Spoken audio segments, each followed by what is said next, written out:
when I found out my wife was cheating on me with the clan's healer. The same miserable bastard I had saved in the war against the Northern Orcs, I just left. Well, I could have killed them both for dishonoring me. But they weren't worth my time, or the edge of my blade. I was Harkon Wildbane, the executor of Arkan, a centaur forged in steel, blood, and silence, built to protect, only to be betrayed like a fool. Malina betrayed me, and I chose to run. I ran so far I crossed the borders of our territory, into the old forest, where no law exists, where only instincts rule.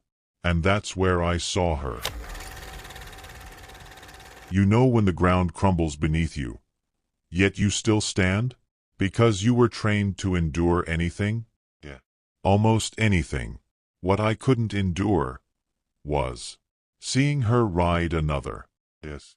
I started this story with a kick. Literally. Because that's exactly how my soul cracked. Just like the healer's bones when I smashed him against the temple wall. Killing them would have sated my rage. But my honor was already tainted. Malina betrayed me.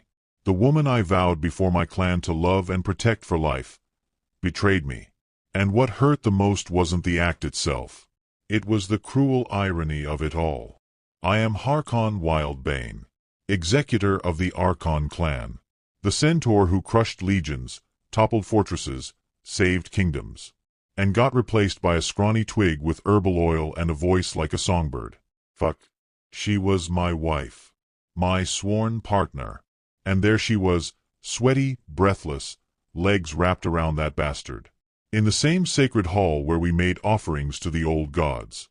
Nothing like fucking to the sound of ancestral chants, huh? I should have screamed, broken everything, but I just stood there, watching, like a wounded beast, ready to retreat. The rational part of my brain said, kill them both. The primal part said, run.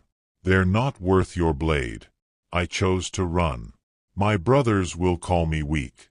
The great Harkon traded for a handful of love potion herbs. But there is no love there. Only poison and shame. So, I did what every cursed warrior does when the world turns its back. I left. I exiled myself beyond the last frontier, into the old forest, where even the gods no longer tread, where instincts rule, where monsters like me are either kings or prey. The truth. I didn't come for peace. I came for silence, a remedy to stop the thoughts of blood, pain, shame, and betrayal. But even silence has eyes, and they were watching me. The forest was dense, alive, wet. Walking on unstable ground with 4 legs requires focus, something I had lost days ago. But my hooves knew where to go, or at least they pretended to. On the 3rd night, I saw her. Or rather, she saw me first. A sound. Subtle. Leaves crushed under bare feet. Human feet. I turned fast. Muscles tense. Torso damp with sweat. Eyes sharp. Nothing. Only the scent. Incense. And lavender. A scent that stung with memory. That's when I began to feel. Not danger. Desire. Because her scent unsettled me more than it should. It was different from the forest. Cleaner.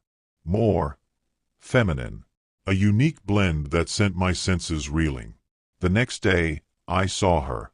Bent over a fallen log, scribbling in a notebook. Curly hair tied in a messy bun. A simple tunic covering her body. Sun-kissed skin, speckled with tiny freckles across her shoulders. And curves. Curves that would make me stumble, even with 4 legs firmly on the ground. A raw, dangerous, forbidden desire stirred inside me. She mumbled to herself. Drew creatures in her notebook. Ran her fingers over the pages like they were art. Who the hell was she? I thought about leaving. But my body, it froze. Why the fuck did she affect me like this? Tell me, what would you have done in my place? If the woman who swore to love you was moaning beneath another man, drop your thoughts in the comments. Call me an idiot, a coward, but don't call me a cuck, alright?